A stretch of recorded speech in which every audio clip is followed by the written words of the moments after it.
Eduardo, muito obrigada pela oportunidade, a todos os senadores e senadoras presentes, a todos os presentes, todos os jornalistas presentes, fotógrafos, a todos os colegas de governo, a todos os colegas de Petrobras.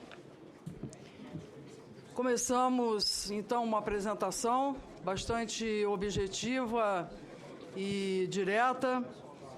Quero pedir ao Rafael para me ajudar. Então, começamos dando uma visão bastante rápida do nosso planejamento estratégico, a visão do ano de 2013, e esse slide são as escolhas da Petrobras, Planejamento Estratégico 2030, aprovado na última reunião do Conselho de Administração da companhia.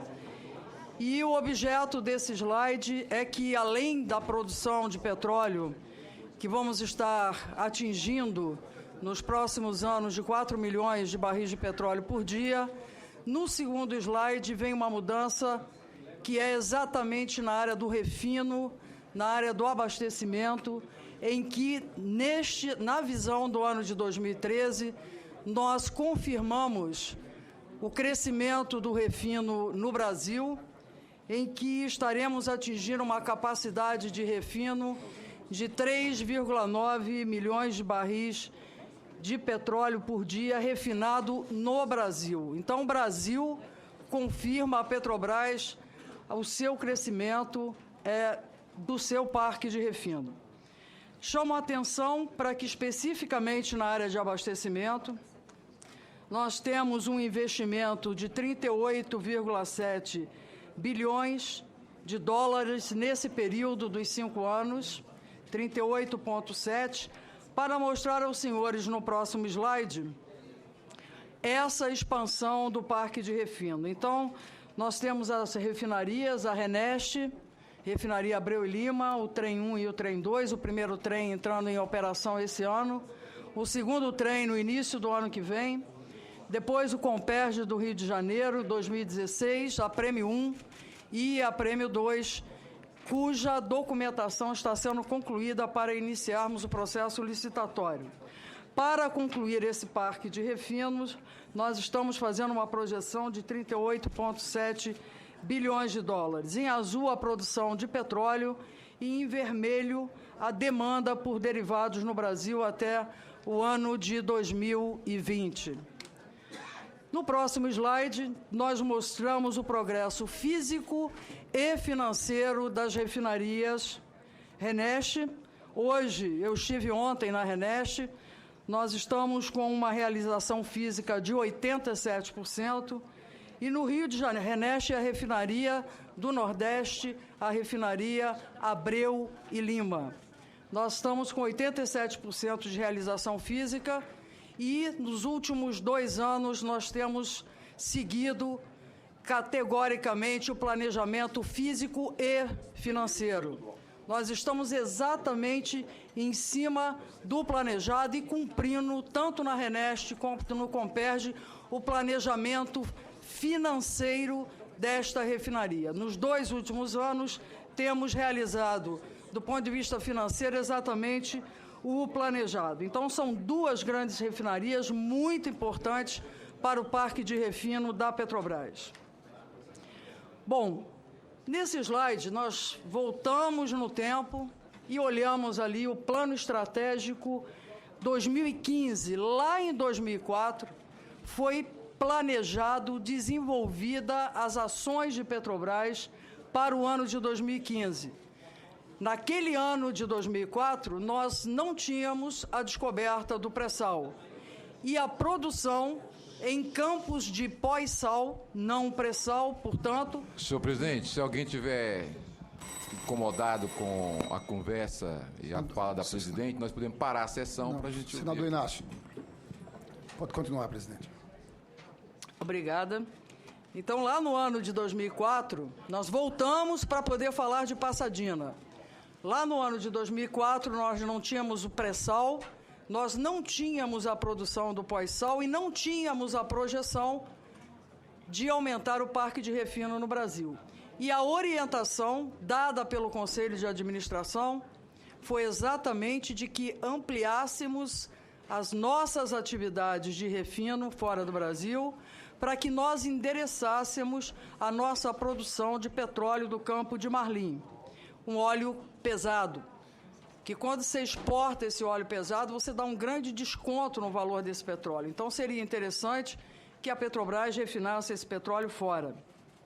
E as orientações era que deveríamos expandir as atividades de refino e comercialização no país e no exterior, em sintonia com o crescimento dos mercados regionais, em sintonia com os mercados locais.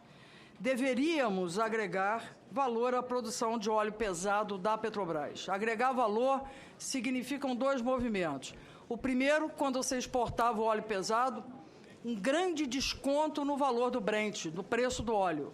E quando você chegava fora do Brasil, no exterior, o refino não sendo seu, você não captura aquelas margens de refino fora. E assim nós trabalhamos neste período. Ali eu apresento para os senhores 3 refinarias. A refinaria de Pasadena, localizada em Houston, nos Estados Unidos. Essa aquisição ela foi feita nos anos de 2006 e concluída no ano de 2012. A refinaria de Bahia Blanca, na Argentina, e a refinaria de Okinawa, no Japão. Pasadena, Estados Unidos, Bahia Blanca, na Argentina, e a refinaria de Okinawa. A refinaria de Bahia Blanca, ela foi uma aquisição na época em que nós fizemos trocas de ativos com a Repsol e a YPF. Atuando na Argentina, houveram trocas de ativo. Nós demos a eles, em troca de alguns ativos na Argentina, postos de vendas de combustível no Brasil, além de outras parcerias na área de exploração e produção. E a refinaria de Okinawa, nós fizemos uma aquisição da Exxon e Sumitomo. Nesse período, nós tivemos também um desinvestimento, que foi de uma refinaria na Argentina, a refinaria de São Lourenço.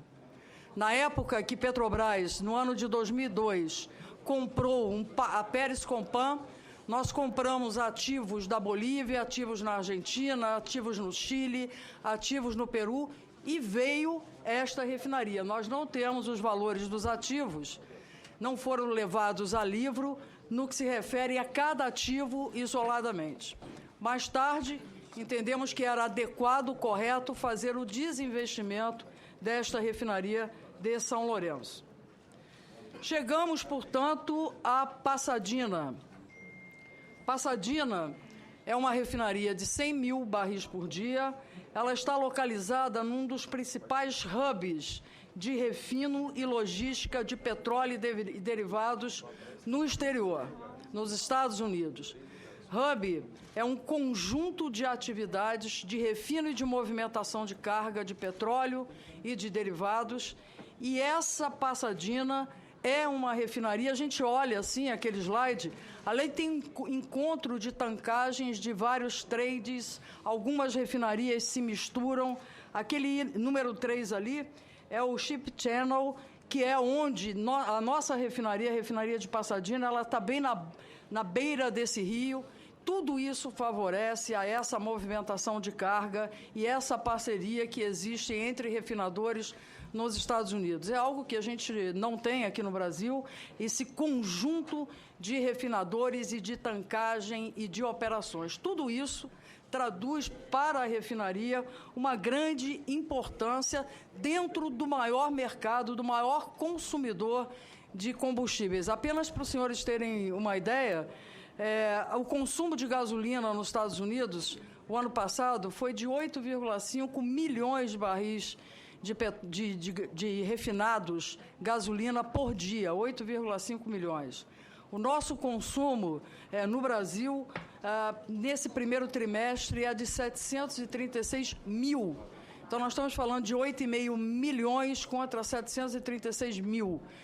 Tudo isso mostra o quanto volumosas são as atividades de refino e de comercialização de derivados no Brasil. No Japão, por exemplo, onde nós temos Okinawa, nós temos lá 1 milhão de barris dia, o Japão, não Petrobras. Nós temos uma refinaria também de 100 mil barris que opera na meia carga no Japão.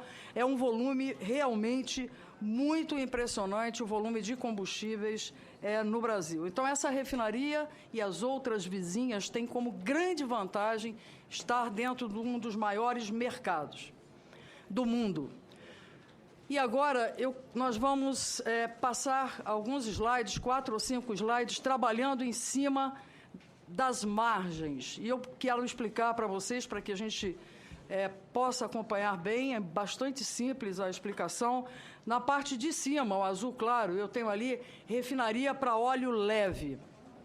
Então, óleo leve é aquele óleo, teoricamente classificando, em que ele é maior 30 graus API. Então, o grau API dele é maior que 30. E a parte de baixo é o óleo pesado. O grau API é em torno de 20 graus, menor que 20 graus. Então, acima de 30 é considerado um óleo leve, um petróleo leve, e abaixo um óleo pesado. O que a Petrobras queria fazer em Passadina? Qual era o grande propósito? Era que nós capturássemos as grandes margens dos óleos pesados processados nos Estados Unidos. Esse foi o grande objetivo dessa operação que nós fizemos. O óleo pesado, normalmente, ele vale menos. Você precisa de um hardware, de uma refinaria que tem ativos mais complexos. Por isso que nós chamamos de refinarias mais complexas. O óleo mais barato, com o hardware que processa esse petróleo pesado, você chega a capturar grandes margens. Então, o interesse da Petrobras era exatamente capturar as margens de baixo, entre o petróleo que você carrega à refinaria e o derivado que você tira para vender. Essa é a margem de refino, é essa margem que os refinadores buscam nos grandes centros de movimentação e de refino de derivados. Então, Petrobras mandava o seu petróleo pesado, Marlim, com um grande desconto para o mercado. Petrobras planejou mandar o seu petróleo Marlim pesado para uma refinaria que deveria ser, que a gente chama de revampeada, tornada mais complexa, com unidades de coque, com unidades de HDT, para quebrar essas moléculas de carbono, ajustá-las e agregar valor a esse derivado. Então, era isso que nós queríamos fazer.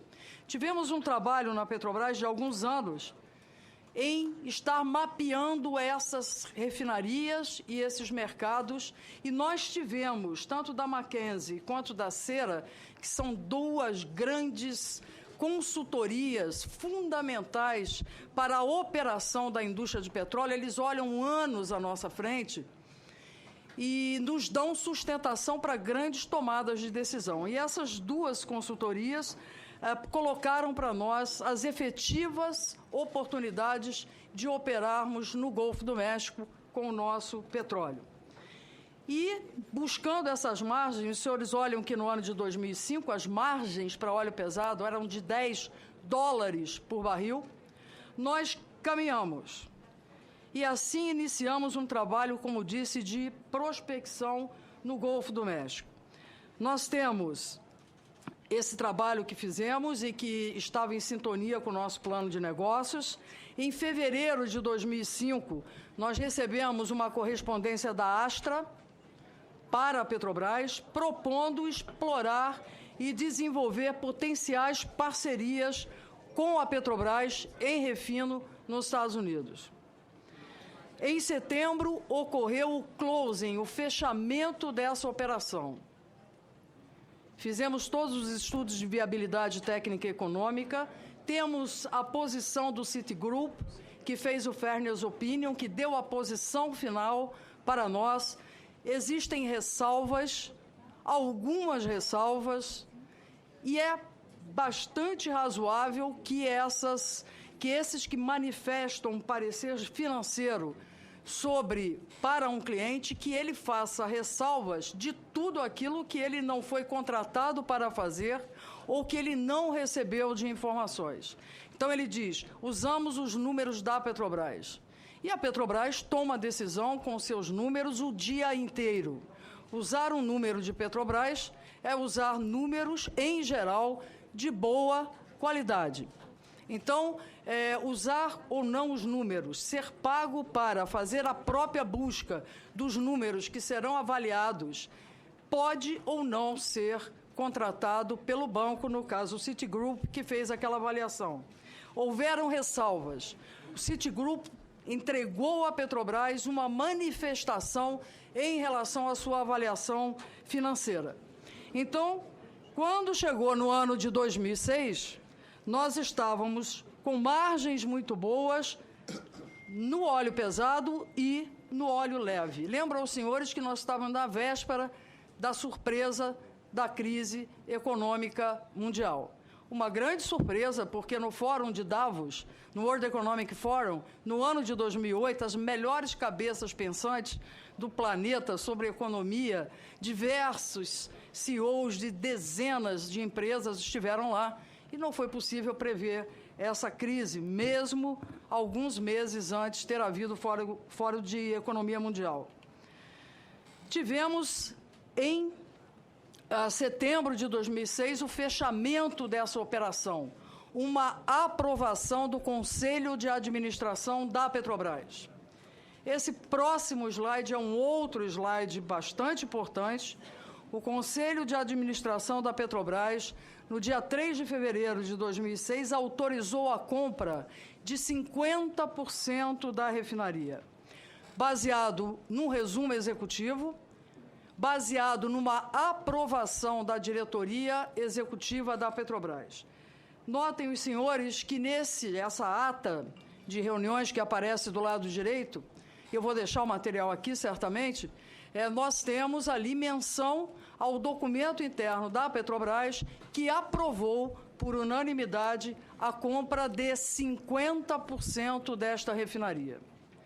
Ou seja, em nenhum momento, no resumo executivo, na apresentação de PowerPoint feita pela direção da área internacional, à época, foi citado duas variáveis, duas condições muito importantes. Não se falou da cláusula de put option, nem no resumo executivo e nem na apresentação de PowerPoint, e não se falou da cláusula de Marlin. O Conselho de Administração da Petrobras aprovou a compra de 50% de uma refinaria e não houve, nesses dois documentos desta reunião, nenhuma citação à intenção e à obrigatoriedade de compra de 50% remanescente.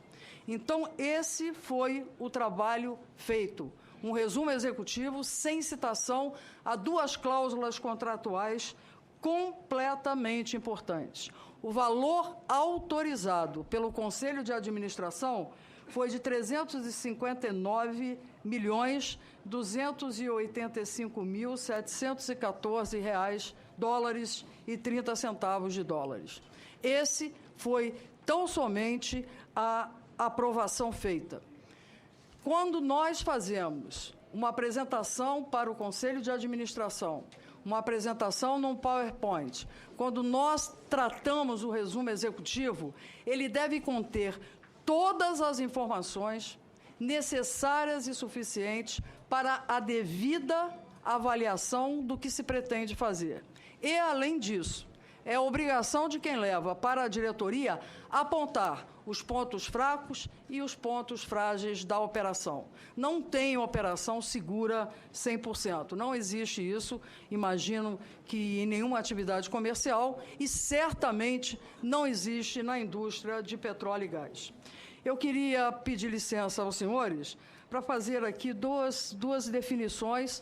Eu tenho certeza que é do conhecimento dos senhores, mas eu acho importante, tem outros colegas, inclusive, da imprensa.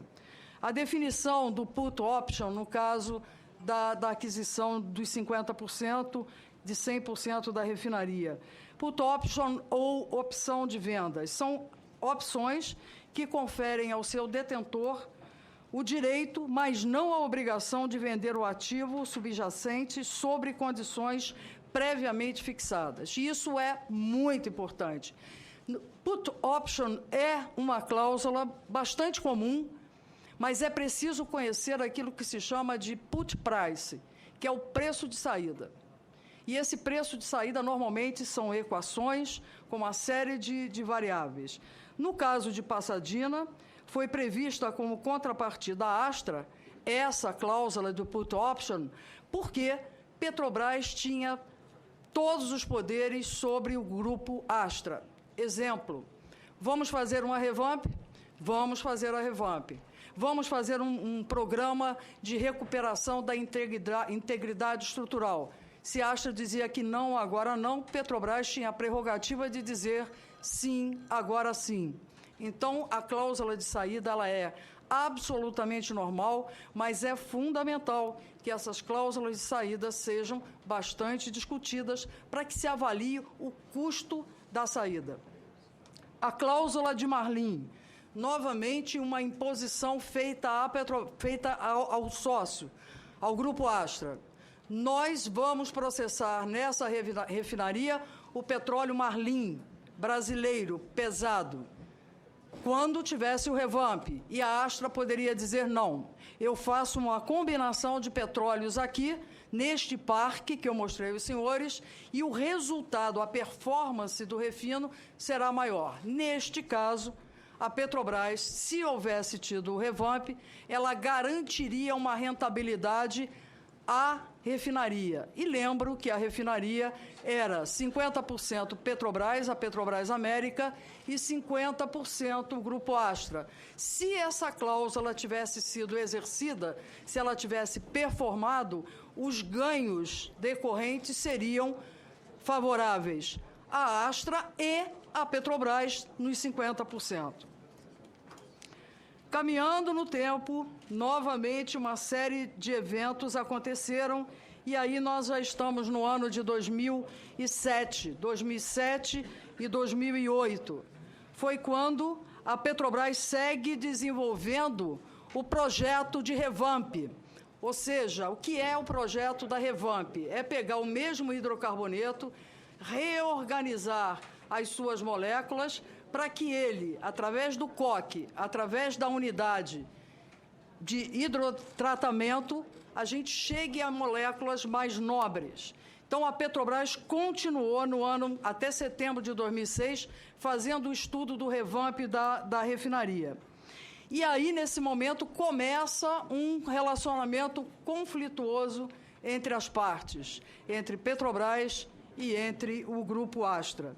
Na sequência, em dezembro de 2007, Petrobras faz uma carta de intenções de compra dos outros 50%, porque Petrobras entendeu que aquela parceria não prosperaria, já que a Petrobras queria, e era o único objeto, levar óleo pesado, processar, capturar as margens. E olhe que no ano de 2008, quando nós fizemos a carta de intenção, quando foi assinada pela Petrobras, foram grandes margens ainda no ano de 2008. Dessa forma, nós fizemos uma proposta de 788 milhões de dólares pela segunda parte à Astra. A diretoria da Petrobras aprovou e o Conselho de Administração da Petrobras não aprovou.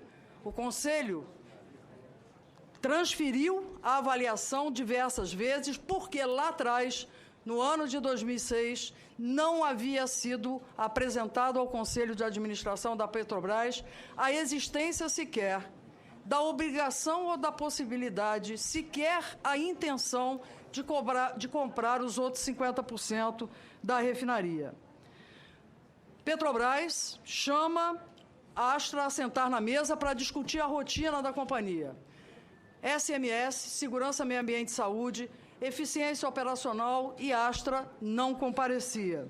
Naquele momento, nós tivemos da Astra a informação de que eles estariam exercendo a cláusula de put option, de saída da refinaria.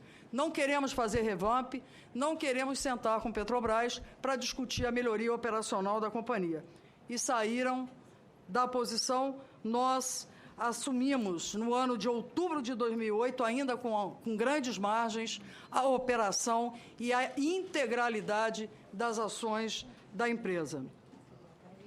Seguindo, nós vimos no ano de 2009, eu chamo a atenção dos senhores e senhoras, 2009, 2010, 2011, nós vimos um vale. As margens desceram em queda por conta da crise mundial, diversas refinarias nos Estados Unidos fecharam, o consumo de gasolina, que é o que Pasadena produz, desceu 1 milhão de barris, consumo de gasolina nos Estados Unidos, 9,5 milhões de barris, caiu para 8,5, abaixo até, hoje já está com 8,5. Então, nós tivemos um vale de margens. Bom, quando a gente está em 2008, 2009, 2010, o pré-sal já é uma realidade no Brasil e lá fora também as margens extremamente baixas. Painel arbitral emitiu sua posição em abril de 2009 e apontou uma totalização pela segunda parte de 639 milhões. Nós seguimos judicialmente, tanto Petrobras quanto Astra interpuseram e seguimos nesse caminho da busca de uma solução mais favorável à Petrobras. Recorremos à Corte de Apelações do Texas, até que, no ano de 2012, fizemos uma negociação justa, completa e definitiva e fechamos com a Astra 820,5 milhões de dólares. Levamos ao Conselho de Administração e tivemos aprovada. Reparem, senhores, que no ano de 2012 já começa uma remuneração ou uma recuperação das margens no refino nos Estados Unidos, mas em especial pesado, longe ainda de representar as margens que tivemos no passado. Bom, quanto se pagou pela refinaria de Pasadena, os 100% da refinaria de Pasadena? 554 milhões de dólares, pelos 100% da refinaria. Quanto se pagou pela trading constituída? 341 milhões de dólares. Qual o total pago por Pasadena, refinaria, o hardware e a trading, a comercializadora, a operadora naquele hub nos Estados Unidos? O total, 1,25 bilhão de dólares. Esse foi o valor total pago após a aquisição, que foi o que o Conselho aprovou lá atrás, 50%, e, posteriormente, decisão do árbitro, validade da put option e negociação definitiva entre Petrobras e o Grupo Astra, 1,5 bilhões de dólares. Um ativo, que se compra, ele é comparado com os seus pares, com o que você está vendo acontecer naquele ambiente de negócios. Então, nós tivemos, ainda no slide anterior, Rafael, nós tivemos uma refinaria em Cana de 100 mil barris no Canadá, foi comprada por 1,4 bilhão de dólares. Nós tivemos uma outra refinaria de 226 mil barris por dia, também no Canadá, comprada por 2,8 bilhões de dólares. Uma refinaria de 8 mil barris, no mesmo período em que nós fizemos a aquisição de Pasadena, por 55 milhões de dólares. A trading, quando a gente faz um negócio com a trading, quando você entra numa operação de trading, o valor que se pode ter são os estoques. Nesse caso específico, o maior valor pago por Petrobras foi o conhecimento que o Grupo Astra Trading tinha naquela região. Os clientes, os contratos com a infraestrutura, você não pode chegar e falar, eu quero vender petróleo, quero comprar petróleo, quero vender gasolina, quero vender diesel, quero comprar diesel. Você tem que estar num ambiente. E quem estava num ambiente, de uma forma muito mais, com maior rentabilidade, era certamente o Grupo Astra. Então, é o valor que a Astra criou pela atividade.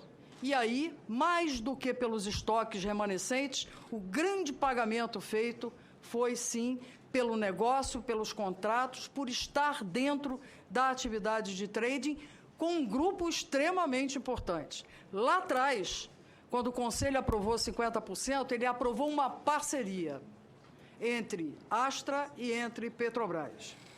Bom, a gente faz comparação com os ativos que foram negociados à época, mas tanto se discute sobre os 42,5 milhões de dólares pagos pela Astra ao Grupo Crown, que nós temos, no âmbito da Comissão de Apuração da Petrobras, que tem mais 30 dias para trabalhar, uma série de evidências contábeis nos balancetes, claramente registradas, que a Astra pagou a Crown muito mais do que 42,5 milhões de dólares.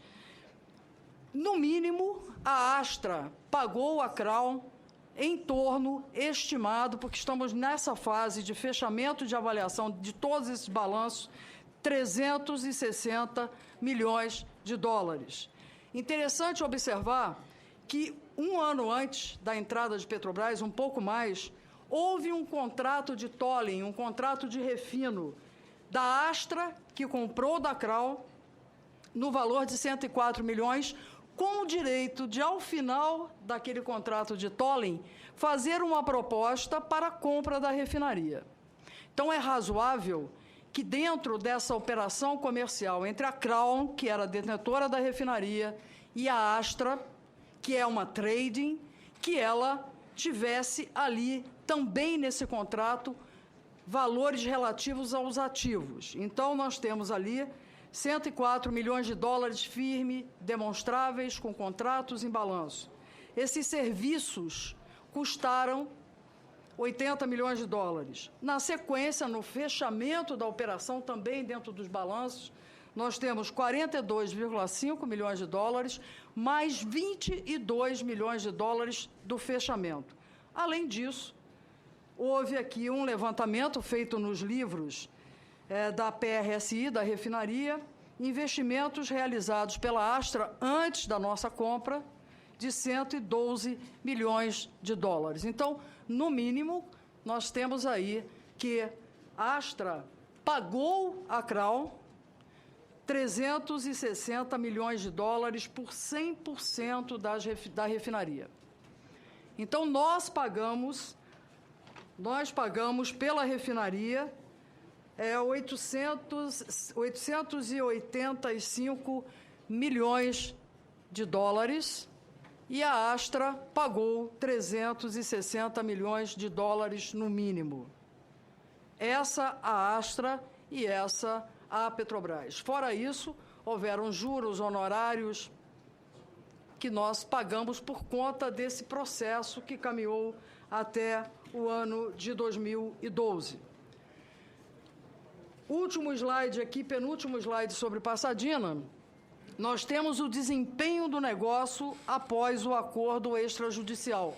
Como é que nós avaliamos esse negócio com as informações que nós temos hoje?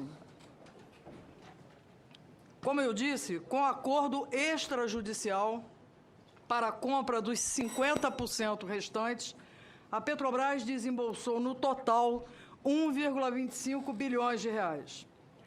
Assim, o negócio originalmente concebido transformou-se em um empreendimento de baixo retorno sobre o capital investido. À luz dos fatos, o negócio 50% de uma parceria transformou-se num projeto, num empreendimento de baixo retorno sobre o capital investido. Entretanto, nós, no teste de impairment, nós já reconhecemos as perdas de Pasadena, reconhecemos 530 milhões de dólares de perdas de Pasadena, e a partir daí nós temos um ativo de qualidade para o que se propõe hoje, sem o revamp, não faz sentido com o parque de refino que nós temos hoje, realizar o revamp. Nós temos uma refinaria que opera com segurança hoje. Nós temos uma refinaria que no mês de janeiro desse ano, de fevereiro deste ano, de março desse ano, deu resultado positivo. Por quê? Além da melhor performance operacional, nós temos o petróleo não convencional, petróleo leve, de Eagle Ford e de Bakken, que são petróleos de xisto, petróleos não convencionais, que chegam à nossa refinaria com um desconto menor. E este petróleo, nesta refinaria, traduz um resultado positivo para esta operação. Com relação aos órgãos de fiscalização e controle, nós temos, desde o mês de novembro de 2012, diversas oportunidades de relacionamento com o CGU, com o TCU. Nós temos 16 solicitações do TCU em todo esse período. Nós temos dezenas de respostas ao TCU que nos arguem, que nos solicitam mais informações. Temos uma agenda extremamente disciplinada com o TCU. Nós temos todo o interesse em atender o TCU. Nós temos uma apuração também junto ao CGU, que nos interpela, que nos solicita, que nos marca dia e hora para as audiências. Existem trabalhos de campo do TCU junto à Petrobras, relatórios e relatórios de informações. E nós criamos agora no início de março, uma comissão de apuração interna para deixar completamente claros os processos sobre Passadina dentro da Petrobras. Por isso é que eu coloquei para os senhores que as transações que tivemos acesso entre Astra e Crown são estimativas de no mínimo 360 milhões de dólares. É isso, senhores, é o que eu tenho preparado para mostrar aos senhores e estou à disposição para que a gente converse. Gostaria de pedir ao presidente da mesa que me deixe apresentar 4 slides sobre o desempenho de Petrobras. O senhor me permite, claro, presidente? Claro. Por favor. Com Passadina é um projeto da Petrobras. Passadina é um projeto que nós tivemos que baixar do resultado 500 milhões de dólares a título de impairment. É raro, existem outros projetos que, por conta de mudança de mercado, por perda de prioridade, é necessário se registrar no balanço perdas. Passadina é um projeto de Petrobras, um bom projeto no início, que transformou-se em um projeto de baixa probabilidade de retorno. Assim, nós apresentamos aos senhores, e por que 2006? Porque 2006 é a descoberta do pré-sal. Então, nós temos aqui informações que vão de 2006 a 2013, mostrando que as majors, as grandes... Isso tudo é auditável, senhores e senhoras. Isso vem do balanço dessas empresas, isso é público, essas empresas são empresas de capital aberto. Essas empresas, Exxon, ABP, BG, Chevron, Shell, elas perderam volume. Olhe bem a Exxon com uma perda de 479 mil barris nos últimos 7 anos. A Petrobras, a média delas todas, elas caíram 16%, perderam 16% da sua produção de petróleo. Não estou falando de gás, de petróleo. A Petrobras cresceu 7%. Se nós olharmos de 2002 para 2013, a Petrobras teve um crescimento de 34%. São mais 532 mil barris de petróleo por dia. E elas, as majors, as outras, tiveram uma perda de 320 mil barris de petróleo por dia. Essas empresas buscam reservas de óleo e reservas de gás. A Petrobras, nós temos hoje uma relação reserva-produção de 20 anos. Essas empresas têm relação reserva-produção de 12, 14, 16 anos. A nossa produção de óleo é de 86%. Do que temos, 86% é óleo. As outras, o que elas têm é 51% de óleo. O gás natural tem estado bastante desvalorizado por conta da grande produção nos Estados Unidos. Pelo 22º ano, isso é muito importante, 22º ano, nós temos descoberto mais do que produzido. E isso traduz uma diferença muito grande em termos de segurança energética para o Brasil e para a rentabilidade da companhia. Terminando, eu queria mostrar para os senhores e senhoras um ponto que é fundamental, a venda de derivados. Nós, no Brasil, nós tivemos, comparando o ano de 2012 com o ano de 2013, o mercado no Brasil cresceu 3%. A Petrobras, não por lei, mas acontece, pelo trabalho que fazemos, pela infraestrutura que temos, nós temos praticamente 100% do mercado no Brasil. Mercado de derivados, mercado de nafta, de GLP, de gás natural, praticamente 100% do mercado. Isso é extremamente importante. Um pequeno movimento de aumento de preço, de diesel e gasolina, nós temos um grande aumento no resultado líquido da companhia. Então, manter o mercado é muito importante. Exxon perdeu 5% do seu mercado, Chevron 2%, Shell 1%, BP perdeu 2%. O que é isso? Elas têm uma grande atividade nos Estados Unidos, uma grande atividade na Europa. E o mercado desses países reduziu com a crise econômica mundial. Então, aqui no Brasil, o nosso mercado grande e predominantemente ocupado pela nossa empresa, pela Petrobras, nos confere uma grande e rápida possibilidade em que tenhamos um aumento da produção, um aumento de preço, a gente rapidamente recupera o nosso excelente resultado. Lucro líquido. Importante olhar esta informação. Nós tivemos, do ano de 2011, comparando o ano de... o ano de 2012 com o ano de 2013, em dólar, a Petrobras teve um aumento do lucro líquido de 1%, de aumento do lucro líquido. A Exxon teve uma perda do lucro líquido de 27%, a Chevron 18%, a Shell 39%, e a BP fez uma série de desinvestimentos, colocou para dentro muito resultado de desinvestimento, e aí teve um excepcional resultado.